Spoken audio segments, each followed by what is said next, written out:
Assalamualaikum warahmatullahi wabarakatuh. Apa kabar pemirsa NFTV?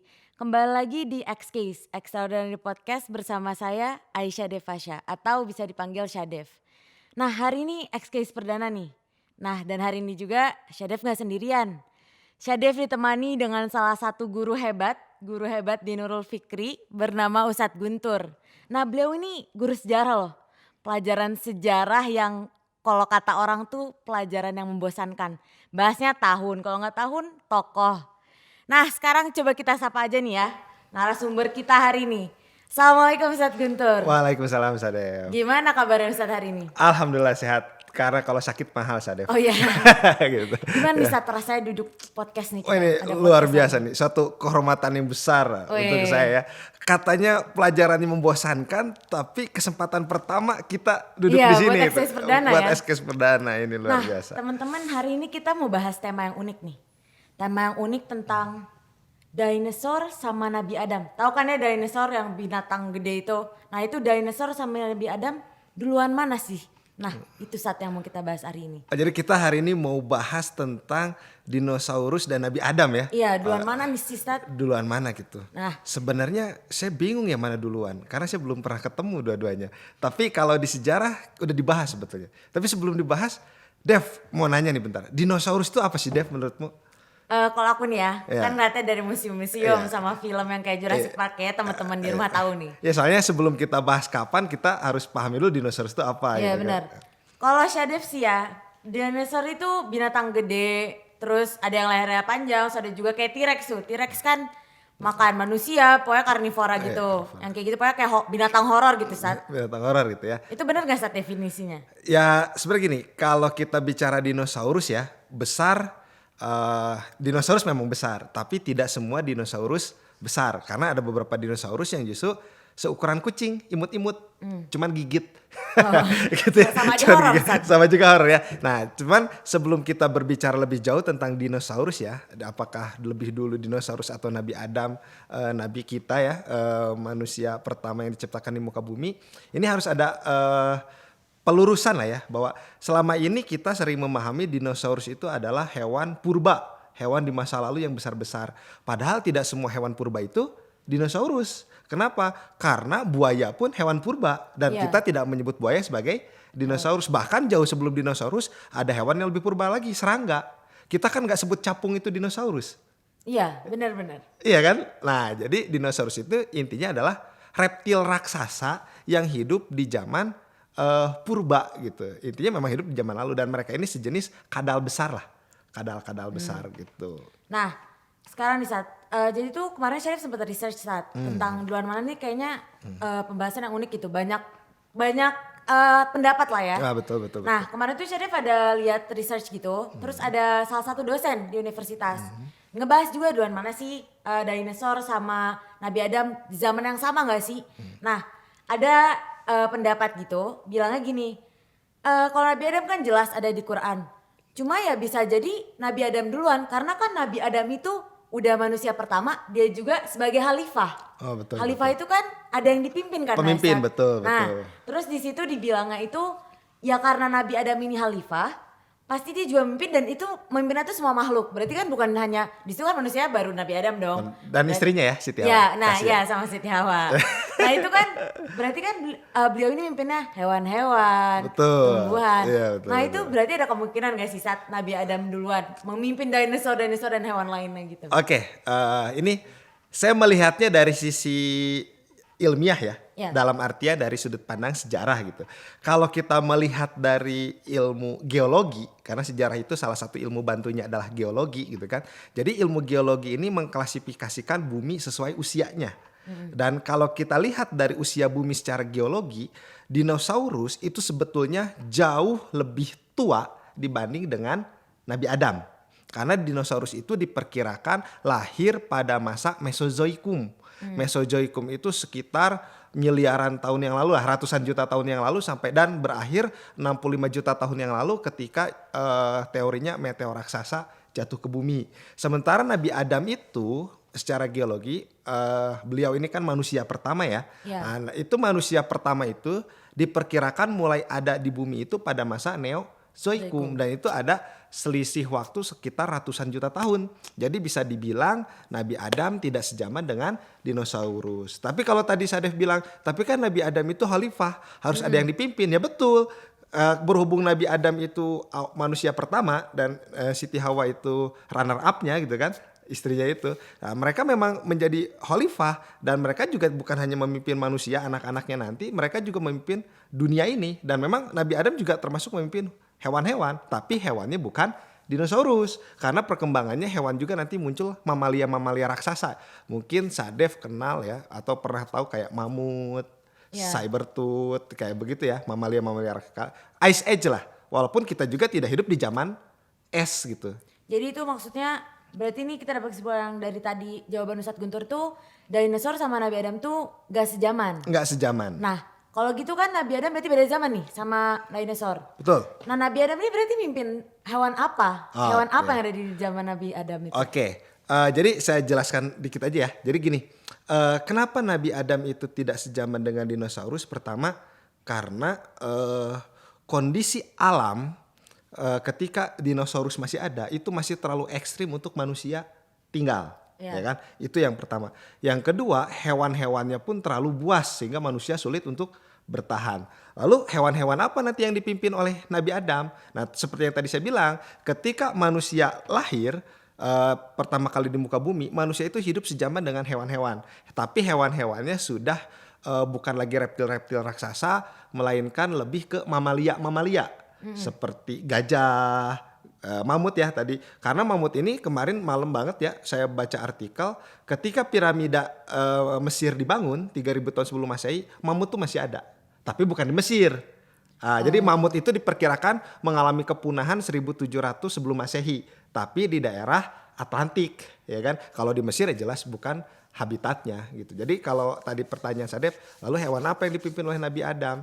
Kalau menurut saya Nabi Adam itu sejaman dengan mamalia karena kita juga pada dasarnya adalah mamalia. Iya. Oke. Nah Sadef nih ada keinget sesuatu nih Sat. Balik lagi ke definisi dinosaur ini. Betul. Kan banyak ya Sat di museum bentuk dinosaur tuh gede terus ada jadi tuh kan biasanya di museum ada tulang. Cuma tuh ada tuh Sat, di beberapa museum atau tempat rekreasi tuh yang ada bentuknya gitu Iya, loh Sat. betul. Gedenya, gambarnya tuh kayak Iya, gimana sih? betul. Nah itu bener gak sih Sat bentuk dinosaur tuh kayak gitu? Nah ini menarik nih, saya jadi kepikiran. Jadi gini, mengenai bentuk dinosaurus, sebenarnya bentuk dinosaurus yang selama ini kita lihat ya di buku-buku atau di film-film itu sebenarnya fiksi, itu hasil imajinasi dan rekayasa para sejarawan. Terutama menjadi booming setelah Steven Spielberg ya dalam filmnya Jurassic Park. Karena sebetulnya T-Rex yang kita ketahui seperti ini, itu yang kita temukan itu hanya kerangkanya saja. Masalah warnanya, bentuk kulitnya, nah itu lebih kepada imajinasi para sejarawan. Tapi kan tulangnya gede Sat. Bener Ya. gak sih bentuknya tuh kayak gitu? Ya kalau dari segi ukuran itu real seperti itu. Bahwa T-Rex itu bisa mencapai sampai dengan 10 meter ya. Iya. Wow gitu kan 10 meter. Tinggi banget ya. Apa namanya? Yao Ming udah kayak anak kecil gitu kan. Yao Ming udah kayak anak kecil. Kalau gede banget kan 10 meter. Kalau kita keinjek nggak kerasa gitu kan. Nah, kalau dari segi ukuran itu fix seperti itu. Cuman yang tadi saya permasalahkan bahwa bagaimana bentuk kulitnya, apakah bersisik, berbulu, itu kan sebenarnya nggak jelas. Atau corak kulitnya. Mungkin aja dia berbulu ya Sat. Ya bisa aja berbulu T-Rex itu sebenarnya karena nggak jelas. Atau coraknya bisa aja T-Rex itu belang kayak zebra imut. Polkadot mungkin. Polkadot kayak Dalmatian. Iya. Kan bisa jadi kan. Kebayang kan T-Rex galak gigit tajam tapi total gitu. Disangkanya Choco Chip. Oke. Nah tuh tadi teman-teman ternyata ya itu cuma kerangkanya ya. Nah kita balik ke Nabi Adam. Dinosaur ini kan hewan purba ya Sat. Betul. Nah ada juga teori tentang manusia purba Sat. Oke. Nah ini Nabi Adam ini kan maksudnya di zaman hewan purba juga ya Sat. Maksudnya di zaman manusia pertama. Iya betul. Nah sekarang pertanyaan itu apakah Nabi Adam itu termasuk manusia purba juga Sat? Kan manusia purba itu ada ya, ada berapa tipe gitu. Iya. Ada Pithecanthropus, Iya, Homo betul. sapiens. Nah, tapi kan kalau di Quran nih Sat, dibilangnya kan walaupun Nabi Adam ini manusia pertama tapi diciptakan secara sempurna. Betul. Nah itu apakah berarti dia itu manusia purba tapi di golongan Homo sapien. Bener gak sih Sat? Oke, ini menarik nih. Ini selalu menjadi pertanyaan klasik bagi kami guru sejarah ya. Bahkan ini jadi pertanyaan saya waktu saya kuliah. Ngobrol sama dosen saya. Bu, sebenarnya mana sih yang duluan? Nabi Adam dulu atau manusia purba dulu? Ya kan? Karena agama saya meyakini Nabi Adam itu adalah manusia pertama. Sementara sejarah juga berbicara manusia purba itu bukan rekayasa. Karena buktinya ada, empiris, fosilnya ada.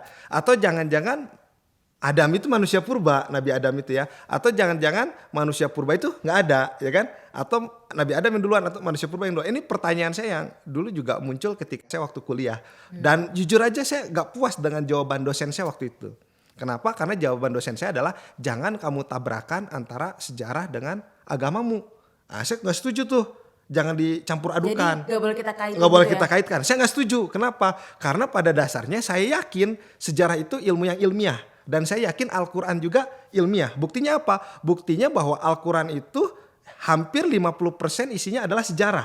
Dan banyak peristiwa-peristiwa sejarah dalam Al-Quran ini sudah terbukti. Jadi kalaupun memang Adam ini belum ketemu buktinya, bukan Al-Quran yang belum ilmiah. Tapi manusianya saja yang belum mencapai kapasitas ilmunya ke arah sana. Itu yang pertama mungkin ya. Yang kedua, kan kalau kita di agama kita diajarkan Adam itu manusia pertama. Iya. Disebutkan manusia purba pertama nggak? Enggak sih. Enggak kan? Cuma Manusia manusia pertama, nggak pakai embel-embel purba. Oke, pertanyaan kedua dari sini untuk saya. Dev, manusia purba, bener nggak? Dan Nggak, ya. maksudnya ada ya manusia purba gitu kan? Ada. Pertanyaan saya, apakah dia menyebut dirinya sebagai manusia? Di kalimatnya sih manusia purba, cuma emang gak pernah ngeklaim gitu. Iya, kan yang nyebut manusia purba ini orang sekarang. Oh iya. Paham nggak? Yang kayak yang pandangannya tuh. Pandangan mereka dari sudut manusia. pandang kita Iya. ya kan. Kita melihat sudut pandang masa lalu. Ya kan, karena mirip manusia tapi agak berbeda kita sebut manusia purba. Itu kan dari sudut pandang kita. Kan mereka tidak mengklaim dirinya manusia. Jadi pakai maksudnya- embel-embel purba. Maksudnya bisa saja sebenarnya mereka itu sejenis makhluk apa gitu kan. Jadi belum tentu mereka manusia. Belum ya? tentu mereka itu manusia. Dan kalaupun manusia, bahwa bentuknya yang berbulu, bentuknya yang rahangnya besar seperti kera, bisa saja itu juga hasil imajinasi sejarawan seperti sejarawan menafsirkan dinosaurus tadi. Oh iya. Paham ya? Paham ya? Kan yang ketemu cuman kerangkanya aja. Ketemu di dalam goa. Ketemu ada perkakas dari batu. Disebutlah zaman batu hidup berpindah-pindah karena hidup di dalam goa. Cerita itu kan sejarawan yang menafsirkan. Padahal yang ketemu cuman tengkorak, kerangka, batu sama goa. Diceritainnya ke sana ke sini. Iya. Nah, kan? Nah, memang itu kesulitan dari kita mempelajari zaman prasejarah. Zaman ketika belum mengenal tulisan. Nah, ini juga mungkin teman-teman ya pemirsa NFTV, para siswa-siswa ya terutama khususnya sering berpikiran bahwa zaman prasejarah itu isinya manusia purba. Iya. Yang isinya adalah manusia-manusia seperti Sun Gokong gitu ya. Ya kan? Gambarnya memang gitu kan di buku-buku. Padahal definisi manusia zaman prasejarah itu apa? Zaman ketika manusia belum mengenal tulisan. Benar nggak? Berarti yang membedakan kita dengan mereka adalah tentang pemahaman tentang tulisan. Di Indonesia tulisan tertua itu adalah Yupa kan, prasasti Yupa Kutai. Apakah sebelum Yupa manusia itu masih berbentuk kera? Setelah ketemu Yupa berubah jadi manusia modern? Kan nggak begitu. Nah, makanya dalam memahami sejarah itu ada konsep jangan menilai masa lalu dari sudut pandang saat ini, nggak adil. Iya. Gitu. Ini sih, tapi bener sih setelah denger yang tadi tuh jadi realize gitu, baru nyadar bener ya manusia purba tuh walau di bacaan buku tuh ya nggak pernah ngeklaim mereka manusia. Ya, betul. Dalam judulnya aja manusia purba. Sementara Nabi Adam teman-teman yang ditulis Al-Quran itu manusia. Nggak ada embel-embel purbanya seperti tadi kata Ustadz Guntur bilang. Nah sama satu lagi yang sempat Syarif pikirin nih Ustadz. Dulu itu kan juga dijelasin Nabi Adam tuh tinggi. Bahkan ada yang bilang setinggi pohon kelapa. Tinggi, berarti kan udah tinggi ya. Tapi manusia tapi tinggi banget. Betul. Kenapa Ustadz sekarang nih zaman kita tuh kayak kecil-kecil gitu saat gak setinggi Nabi Adam dulu. Oke. Kenapa ya? Ini sebenarnya udah menarik ya, pembahasannya udah semakin melebar, tapi saya seneng. Sadef pernah ini nggak dengar yang namanya teori evolusi? Iya. Kalau kita bicara teori evolusi, pasti yang kepikiran siapa Dev tokohnya? Charles Darwin ya? Iya. Teori Darwin, sering denger ya? Iya yang kera itu. Kok kera? Salah ya. Iya nggak? Oke, Dev, Linglung ya. Teori Darwin itu apa sih Dev? Yang kamu tahu aja? Yang tadi kan, bahwa manusia berasal dari kera, bener gak Dev? Ya kan? Nah ini yang kebanyakan orang kurang paham ya, bahwa memang ada kesalahan yang dibuat oleh Darwin, tapi tidak semua penelitiannya itu adalah kesalahan besar gitu kan. Ada beberapa teori yang bisa kita ambil ya dari Darwin dalam bukunya The Origin Species tentang teori evolusi, bahwa Darwin yang melakukan penelitian di Kepulauan Galapagos seperti Galapagos ya, aduh belibet ya, lidah Cibodas maklum. Nah, jadi bahwa sebetulnya evolusi itu benar ada, yang kata Darwin itu benar ada, bahwa makhluk hidup itu berevolusi tapi dari makhluk sejenis. Paham ya? Darwin itu tidak 100% totally wrong gitu kan, bahwa teori evolusi itu ada, tapi tidak dari kera jadi manusia. Nah, ini yang salah dari Darwin. Buktinya kera juga ada.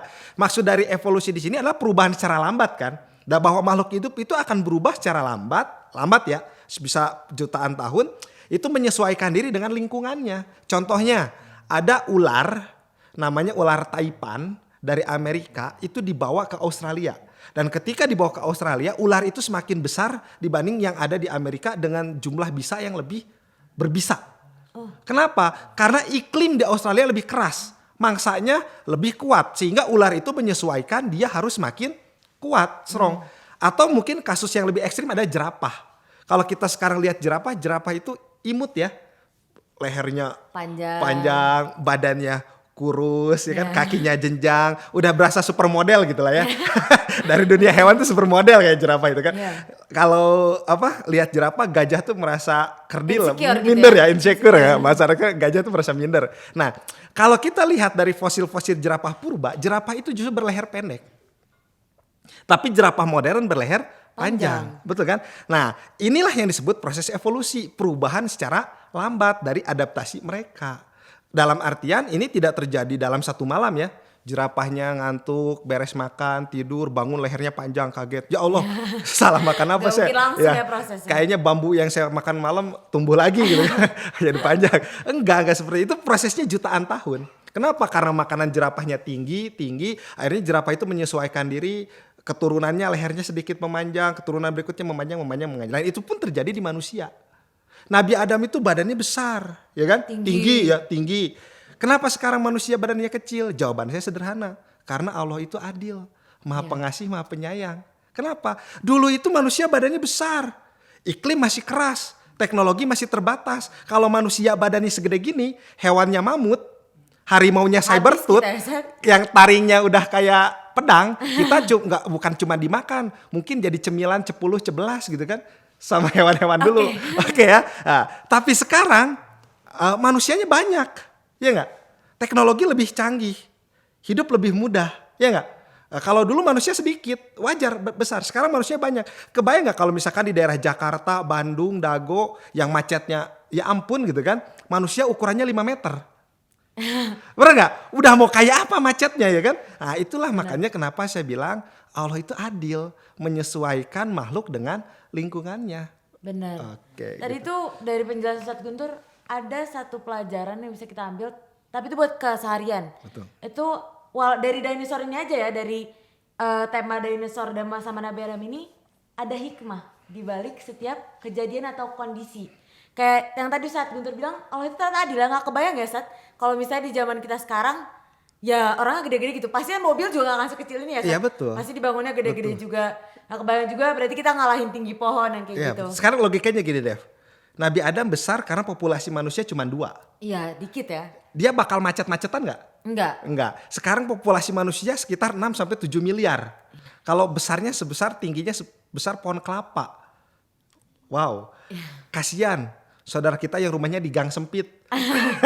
Kalau orang sudah bilang nyelap. Tapi kayaknya gak akan ada gang sempit deh Sat. Kalau kita setinggi itu mah. Iya, kalau kita setinggi itu jalan 5 meter tuh gang sempit. Iya sih. Bener kan? Bener. Iya kan? Itu maksud saya gitu. Tapi gini Dev, mungkin dari saya ya, mengulas ya tadi bahwa kenapa manusia itu muncul belakangan, ya kan? Kenapa dibanding dinosaurus dan hewan-hewan lain? Saya ingat kalimat dosen saya, karena manusia ini makhluk yang sangat rentan terhadap alam. Maksudnya seperti ini, kenapa manusia tidak hidup di zaman Jurassic? Selain karena hewannya yang terlalu ganas, kondisi alamnya pun terlalu ekstrim. Suhunya berganti dengan sangat cepat. Gunung meletus itu hampir pemandangan tiap hari. Gempa bumi itu goyang-goyang udah jadi keseharian. Iya. Oke. Makanya manusia gak hidup. Karena kita gak sanggup hidup di sana. alam masih terlalu keras. Ketika masuk zaman es atau ice age, dunia diselimuti oleh es, manusia pun gak hidup. Kenapa? Ya kamu aja suruh hidup di kutub selatan. Gak hidup kan? Manusia itu baru hidup belakangan ketika alam ini, bumi ini sudah sempurna. Sudah nyaman. Akhirnya manusia bisa tinggal. Tapi justru manusia yang sangat tergantung dengan alam, ketika diciptakan di dunia, ya, ketika muncul di dunia, yang harusnya sebagai khalifah, justru paling banyak melakukan pengrusakan terhadap alam. Benar. Ini yang bikin saya. Segalak-galaknya T-Rex dia nggak bikin global warming gitu. Iya. Manusia yang bikin ya. Manusia. Segalak-galaknya mamut nggak bikin penggundulan hutan. Tapi gondolnya nggak usah lihat saya. Gitu kan, gitu ya. Tapi manusia, look it, ya kan? Iya. Nah itulah mungkin. Kembali lagi tadi ke Allah Maha Adil lah. Maksudnya mungkin dalam proses beratusan tahun itu Allah lagi nyiapin bumi ya. Misalnya nyiapin bumi buat penciptaan Allah selanjutnya. Yang kita ini ternyata Allah udah bikin bumi ini seindah ini. Balik lagi tadi ternyata ada hikmah lagi teman-teman. Ternyata bumi ini udah diciptakan senyaman ini, seindah ini. Tapi ternyata kita manusia sendiri yang malah ngerusak bumi ini. Tadi teman-teman kita udah bahas banyak nih. Bahas banyak banget sebenarnya. Mulai tadi awalnya sebenarnya mau bahas dinosaur sama Nabi Adam aja. Tapi ternyata kita sampai ngebahas manusia purba. Nabi Adam sama manusia purba itu sama atau enggak dan sebagainya. Ada berapa kesimpulan nih teman-teman. Ternyata setelah ngobrol tadi nih Ustadz Guntur banyak banget yang ngobrolin. Nabi Adam sama dinosaur itu enggak sejaman. Tapi bukan berarti Nabi Adam tidak ada yang dipimpin saat itu. Ada, tapi hewan-hewan lain.